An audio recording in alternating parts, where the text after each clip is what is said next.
Hey guys, welcome to Devbhoomi career point. आशा करता हूँ आप सभी लोग स्वस्थ होंगे, काफ़ी अच्छी आपकी स्टडी चल रही होगी। तो देखिए, आगामी जो आपका पेपर होने वाला है आर ओ का, तो आर ओ में आपकी 50 नंबर की रीजनिंग पूछी जाएगी, जिसको देखते हुए दोस्तों मैं आपको पिछले 2-3 दिनों से रीजनिंग की कंटिन्यू क्लासेस उपलब्ध करवा रहा हूँ, और आने वाले समय में भी रीजनिंग के अन्य टॉपिक्स हम ऐसे ही क्लियर करेंगे। तो अभी हमारा टॉपिक चल रहा था वेन डायग्राम का। तो वेन डायग्राम का आज वेरी इंपॉर्टेंट चैप्टर करेंगे, न्याय निगमन। तो न्याय निगमन जो है दोस्तों, एनालिटिकल में बहुत इंपॉर्टेंट क्वेश्चन बनता है। इसको सिलोजिज्म भी कहा जाता है, और यहाँ से आपके एग्जाम में बहुत से क्वेश्चन बनते हैं। जहाँ पर भी रीजनिंग के क्वेश्चन पूछे जाते हैं, वहाँ पे एक क्वेश्चन यहाँ से जरूर बनता है, कथन और तर्क वाला। और कथन और तर्क वाले क्वेश्चन में ही बहुत ज़्यादा डिफिकल्टी होती है कैंडिडेट्स को। तो इस टॉपिक के बाद ये सब क्लियर हो जाएगा आपका, और बाकी जितने भी टॉपिक्स हैं रीजनिंग के वो मैं आपको करवाऊंगा। बाकी जिन लोगों का एग्जाम है executive officer and tax inspector का 26 नवंबर वाला, उनके लिए टेस्ट सीरीज वाला कोर्स एप्लीकेशन पे लॉन्च हो चुका है। हालांकि इसमें टेस्ट आपको 16 अक्टूबर से मिलेंगे, और इनरोल करना है। और आपको लिंक नहीं मिल रहा तो इस वीडियो के डिस्क्रिप्शन बॉक्स में मैंने लिंक दिया है इस टेस्ट सीरीज का, आप इससे भी कर सकते हैं। बाकी एप्लीकेशन स्टोर पे सर्च करके भी आप देख सकते हैं। बाकी करंट अफेयर्स का भी जो कोर्स है उसको भी इनरोल जरूर करें। आगामी जो भी आपका एग्जाम है EOTI RO बहुत हेल्प मिलेगी आपको आने वाले एग्जाम में। तो चलिए आज का टॉपिक शुरू करेंगे। आज देखेंगे आपका न्याय निगमन, सिलोजिज्म, बहुत इंपॉर्टेंट टॉपिक है। तो इसको आप अच्छे से समझेंगे इस वीडियो के माध्यम से। तो देखिए, कल जो मैंने वीडियो आपको दी थी, कल के वीडियो में हमने भाई देखा था विश्लेषण वाले क्वेश्चन, जिसमें कॉमन नंबर ढूंढना पड़ता है। आपको इमेजेस दी होते हैं ट्राइंगल की, स्क्वायर की, या आपको सर्किल की। उसमें आपको कॉमन नंबर या पर्सनों के बारे में पूछा जाता है। वो मैंने पार्ट 2 में दिया था। आज रीजनिंग की क्लास 3 है और वेन डायग्राम का पार्ट 3 है। तो देखिए, यहाँ पर आज हम देखेंगे जो सिलोजिज्म की मैं बात कर रहा हूँ, वेरी इंपॉर्टेंट टॉपिक है। तो इसमें न्याय निगमन में क्या होता है भाई, न्याय निगमन में जो हम सिलोजिज्म जो शब्द बोलते हैं ना, इसका मतलब होता है एक साथ कहना। न्याय प्रक्रिया वह प्रक्रिया होती है जिसके द्वारा दो या दो से अधिक विचारों या तर्क वाक्य जो भी होता है उससे एक तार्किक निष्कर्ष निकाला जाता है। ठीक है, तो ये आपने इसमें सीखना है कि तार्किक निष्कर्ष जो है कैसे निकाला जाता है। तो तार्किक वाक्यों का अगर वर्गीकरण की हम बात करते हैं, तो वर्गीकरण मैंने आपको पहले टॉपिक में भी बताया था फर्स्ट डे में, कि जो वर्गीकरण है ये आपका दो टाइप से डिवाइड किया गया है।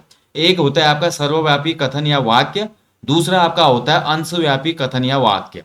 ठीक है, अब सर्वव्यापी कथन या वाक्य में एक तो होता है सकारात्मक और एक होता है नकारात्मक। सकारात्मक में जैसे मैं बोलूं सभी गाय जानवर हैं, तो जितने भी गाय हैं मतलब वो क्या है, जानवर हैं। ठीक है, जितने भी गाय हैं जानवर हैं। लेकिन अगर मैं यहीं पे बोलूं सभी जानवर गाय हैं, तो क्या ये माना जाएगा? नहीं, ये नहीं माना जाएगा। केवल जो सभी गाय हैं वो जानवर है। लेकिन हो सकता है सभी जानवर गाय हैं बोलो तो गलत होगा, क्योंकि सभी जानवर में गाय नहीं आती। सभी जानवरों का मतलब गाय के अतिरिक्त तो बैल भी हो सकता है, और घोड़ा भी हो सकता है, बकरी भी हो सकती है। ठीक है, तो ये तो आपका होता है सर्वव्यापी सकारात्मक वाक्य या कथन। दूसरा जो हमारा होता है, दूसरा होता है आपका सर्वव्यापी नकारात्मक कथन। इसमें क्या होता है देखिए, इसको ई से प्रदर्शित करते हैं और ऊपर वाले को किससे करते हैं, तो उसको ए से प्रदर्शित करते हैं। अब देखिए, नकारात्मक कथन का मतलब साफ पता चल रहा है, जिससे नकारात्मक अर्थ निकले कोई गाय जानवर नहीं है, तो कोई भी गाय जो है वो जानवर नहीं है, तो दोनों का जो आरेख है वो अलग अलग हो जाएगा। ठीक है, अब मैं वही बोलूं कि कोई भी गांव अमीर नहीं है। ठीक है, कोई भी गांव जो है वो अमीर नहीं है, एक स्टेटमेंट दे दी मैंने, तो ये हो जाएगा गांव विलेज, ये हो जाएगा आपका रिच। अमीर नहीं है कोई भी गांव, अलग अलग हो जाएगा। ठीक है, अब मैं बोलूँ सभी गांव अमीर हैं, तो जितने भी गांव हैं तो गांव आ जाएगा अंदर, देखिए विलेज अंदर आ जाएगा, सभी गांव क्या है, अमीर है यानी कि रिच है, तो ये आर बाहर आ जाएगा। ठीक है, यानी कि मैं पिछले वीडियो में भी आपको बता चुका हूं, जो अंदर वाला है, अंदर का पोर्शन जो है भाई, अगर बाहर को जाता है देखिए, तो अंदर वाला इंक्लूडेड है ना, तो ये तो सभी होंगे। लेकिन बाहर से अंदर को अगर पूछेगा तो अंदर वाला बाहर वाले के लिए क्या होगा, कुछ नहीं होंगे। ठीक है, यानी कि अगर मैं यहीं पे स्टेटमेंट बोलूँ, इस फिगर जो इमेज बनी है इसके आधार पे, मैं यहाँ पे ये बोल सकता हूँ कि सभी गाय जानवर हैं। लेकिन दूसरा स्टेटमेंट मेरा ये बन सकता है कि कुछ जानवर गाय नहीं है, तो उसमें भी यही इमेज बनेगी। ठीक है, तो ये दोनों चीजें आपको समझनी है, तब जाके निष्कर्ष वाले क्वेश्चन में डिफिकल्टी नहीं होगी। इसके बाद देखिए, जो अगला है, दूसरा जो प्रकार होता है वो होता है अंशव्यापी कथन या वाक्य। तो अंशव्यापी का मतलब आपको पता है दोस्तों, अंशव्यापी मतलब ऐसा कथन या वाक्य जिसमें उद्देश्य के कुछ अंशों के विषय में कहा जाए। जैसे मैं बोलूं कुछ व्यक्ति धनी है। ठीक है, तो कुछ व्यक्ति हैं भाई जो कि धनी है। ठीक है, और ऐसे अगर एग्जाम्पल देखें, कुछ गायें जो है जानवर है, तो देखिए कुछ गाय जो है वो जानवर है, तो गाय का ये आरेख बन गया। ठीक है, और जो गाय है कुछ वो क्या है, सभी तो नहीं है, लेकिन कुछ है तो आधा देखिए टच करेगा, तो ये वाला एरिया जो होगा कुछ वाला कॉमन एरिया आ जाएगा। यानी कि इतने जानवर जो हैं वो क्या है, गायें हैं। ठीक है। और या दूसरा जो मैं ऊपर वाला इमेज आपको बता चुका हूं, ऐसे भी ये दो टाइप से इसके फिगर बन पाएंगे। यहाँ पे दो टाइप से इसका आरेख बन सकता है इस वाले स्टेटमेंट का। अगर कुछ गायें जानवर है मैं बोलूँ, या तो ये स्टेटमेंट के आधार पे ये वाला आपका वैन आरेख बनेगा, या आपका ये वाला वैन आरेख भी सही माना जाएगा। ठीक है। चलिए आगे देखेंगे। इसके बाद देखिए अंशव्यापी में भी क्या होता है, आपका नकारात्मक कथन या वाक्य होता है। ऐसा अंशव्यापी वाक्य जिससे नकारात्मक अर्थ निकले उसे अंशव्यापी नकारात्मक वाक्य कहा जाता है। जैसे बोले कुछ व्यक्ति धनी नहीं है, यानी कि कुछ व्यक्ति ऐसे हैं जो धनी नहीं हैं। ठीक है। यानी कि ये सर्किल जो था आपका व्यक्तियों का था, और ये सर्किल आपका किसका था, रिच पर्सन का था। ठीक है। ये हो गया आपका धनी व्यक्ति।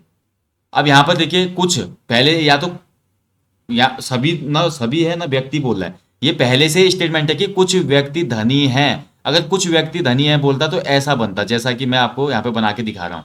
लेकिन ये बोला कि कुछ व्यक्ति धनी नहीं है, कुछ व्यक्ति थे उसमें से भी धनी नहीं है। यानी कि एक साइड का जो हमारा व्यक्ति वाला है ये हमने पूरा देखिए जो यहाँ पे किया हुआ है। ठीक है। इसको हमने शैडो दिया हुआ है, और जो धनी है उसको अलग रखा हुआ है, और जो कुछ है ये हमारा कुछ व्यक्ति जो धनी नहीं है वो बीच में आ जाएंगे।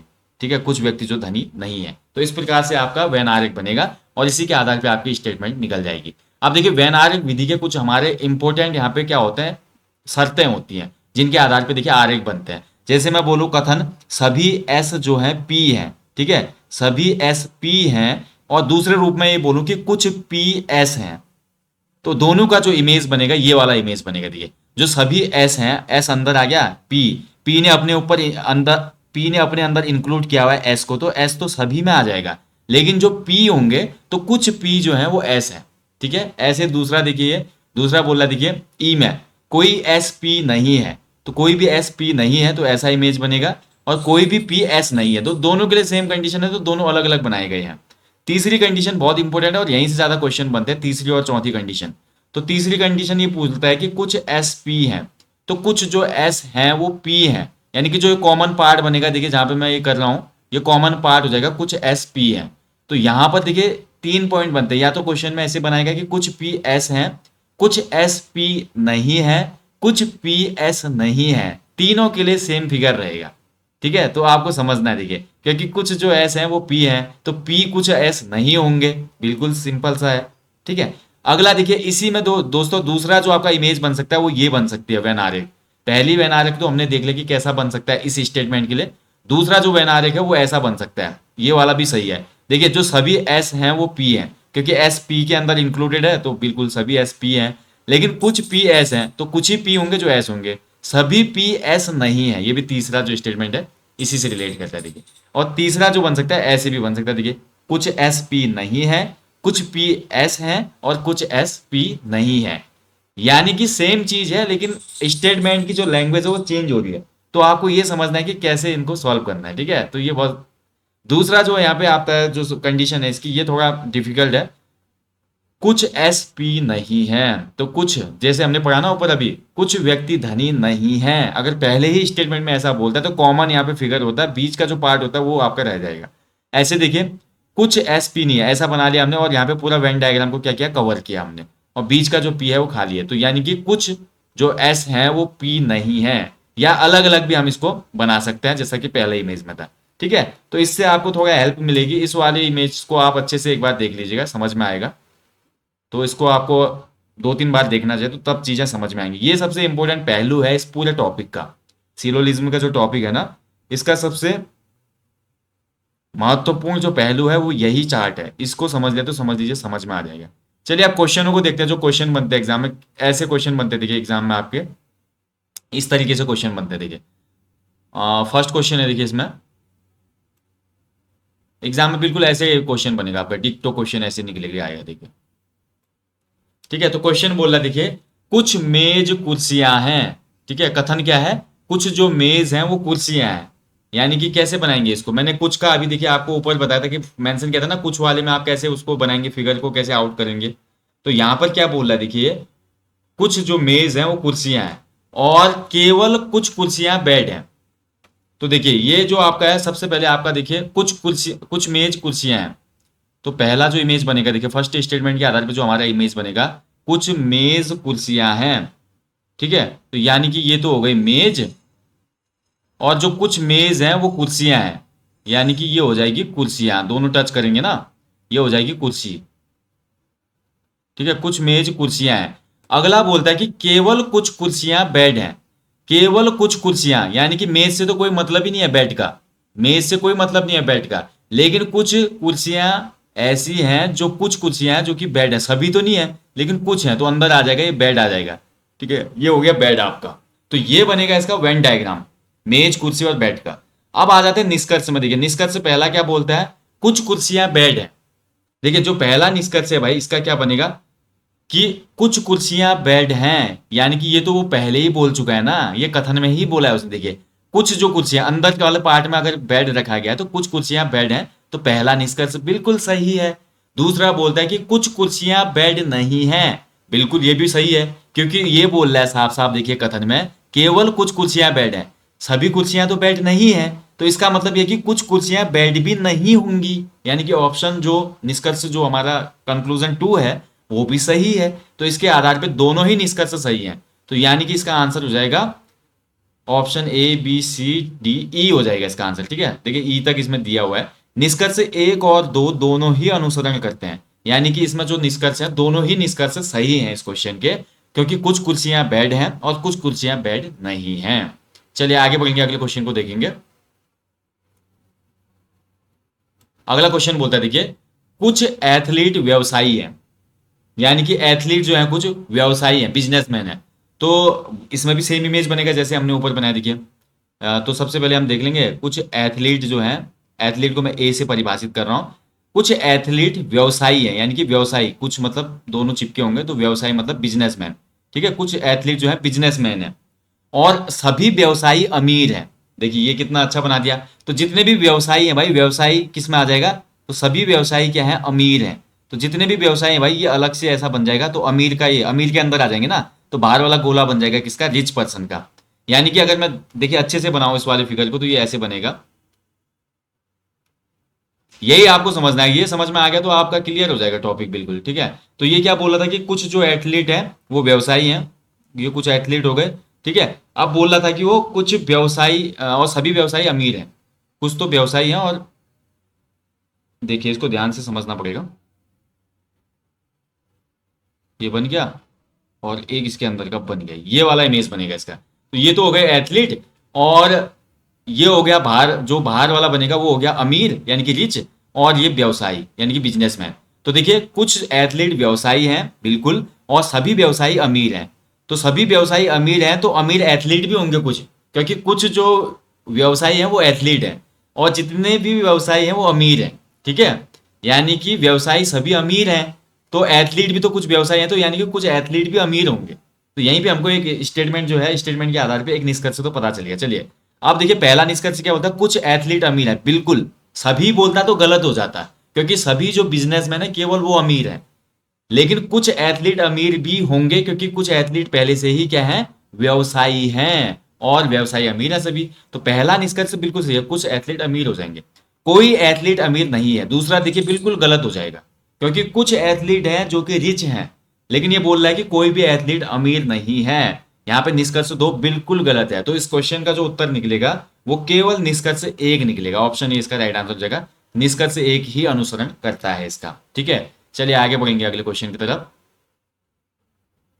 देखिए बहुत इंपॉर्टेंट क्वेश्चन है दोस्तों, रीजनिंग के ये, रीजनिंग का ये क्वेश्चन बहुत ज्यादा बनता है एग्जाम में, आपने देखा होगा, तो आप समझिए इसको अच्छे से। और रीजनिंग की जो भी क्लासेस आ रही है ना, आप उनको ध्यानपूर्वक देखिए, बहुत हेल्प मिलेगी आपको। अगला कथन बोलता है, देखिए नेक्स्ट है, कोई भी खेत घर नहीं है। ठीक है, कोई भी जो खेत है वो घर नहीं है।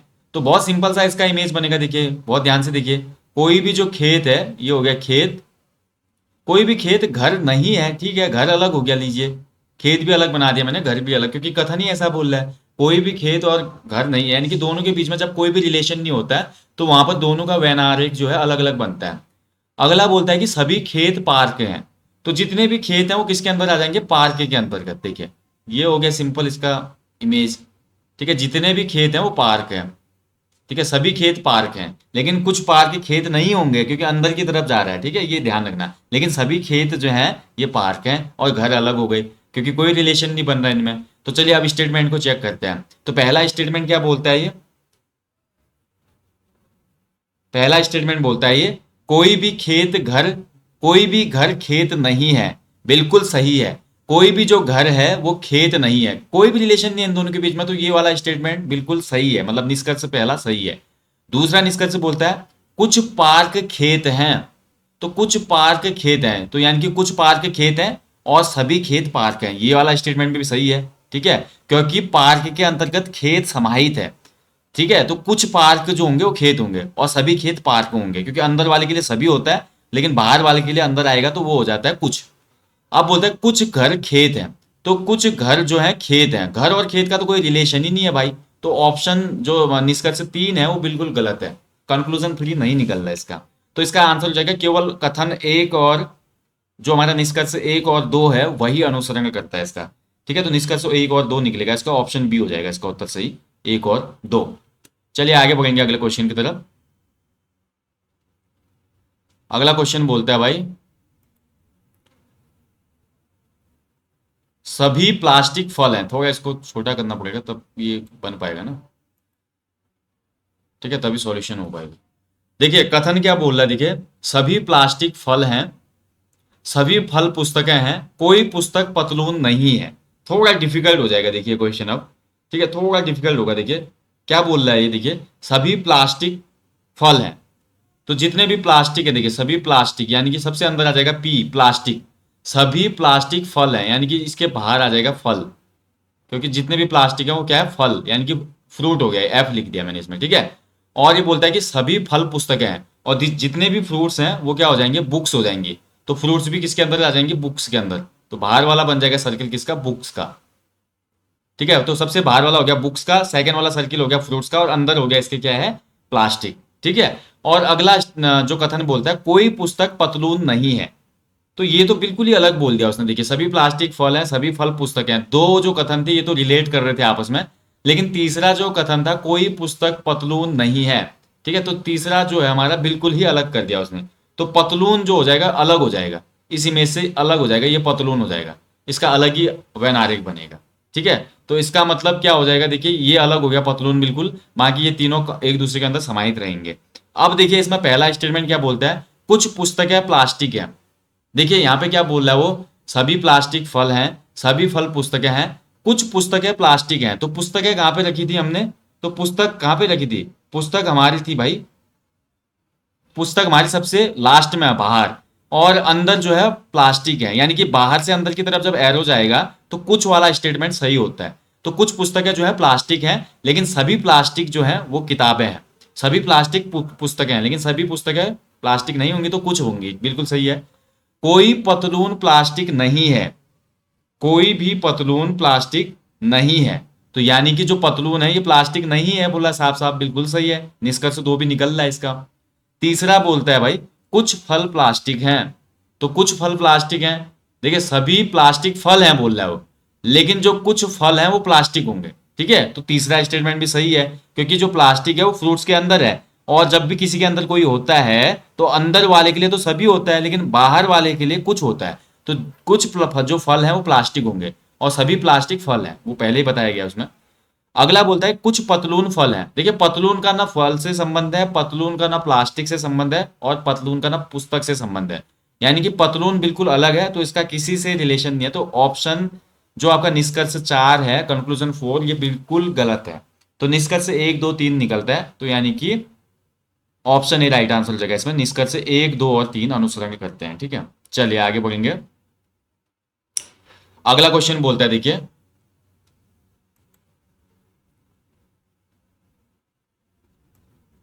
नेक्स्ट क्वेश्चन है, सभी पेंसिलें इरेजर हैं, तो जितनी भी पेंसिलें हैं भाई वो इरेजर हैं। इरेजर मतलब रबर जो मिटाने के लिए हम यूज करते थे। कुछ शार्पनर पेंसिलें हैं, तो इसका निष्कर्ष आपने निकालना है। ठीक है, तो बहुत सिंपल है, देखिए भैया क्या बोला है, सभी पेंसिलें इरेजर हैं, तो सभी जो है भाई देखिए जो पेंसिल है, जितने भी पेंसिलें हैं वो क्या है, इरेजर हैं। तो पेंसिल अंदर हो जाएगा, इरेजर बाहर हो जाएगा, क्योंकि सभी जो पेंसिल है वो इरेजर हैं, लेकिन कुछ इरेजर अब पेंसिल होंगे। ठीक है, कुछ इरेजर पेंसिल होंगे। अगला बोल रहा है कुछ शार्पनर पेंसिलें हैं, तो कुछ शार्पनर जो हैं वो पेंसिल है। शार्पनर मतलब जो कटर हम यूज करते थे, तो ये हो गया भाई शार्पनर का इमेज। कुछ शार्पनर पेंसिल है तो पेंसिल तक टच करेगा वो, तो ये हो गया शार्पनर। कुछ शार्पनर पेंसिल है तो इसका मतलब कुछ शार्पनर, क्योंकि पेंसिल पहले से ही किसके अंदर है, इरेजर के अंदर। तो इसका मतलब कुछ जो हमारे शार्पनर है वो इरेजर भी होंगे, क्योंकि अंदर तक टच कर रहा है वो, इस चीज का ध्यान रखेंगे। तो ये आपका इमेज बनेगा इसमें, ठीक है। तो इस इमेज के हिसाब से चलिए देखते हैं निष्कर्ष से एक, कुछ शार्पनर इरेजर हैं। तो कुछ जो शार्पनर है इरेजर है, बिल्कुल सही हो जाएगा। क्योंकि अगर देखिए मैं ये बोल रहा हूँ, देखिए सभी पेंसिल है इरेजर है, तो जितनी भी पेंसिल है वो इरेजर के अंदर आई। और जो कुछ शार्पनर है वो पेंसिल है, तो कुछ शार्पनर हमारा जब वेन आरेख बनाया तो ये हमारा पेंसिल तक आएगा। पेंसिल तक आने में ये देखिए ये भाग भी टच कर रहा है इरेजर वाला, इसका मतलब कुछ शार्पनर जो होंगे इरेजर भी होंगे।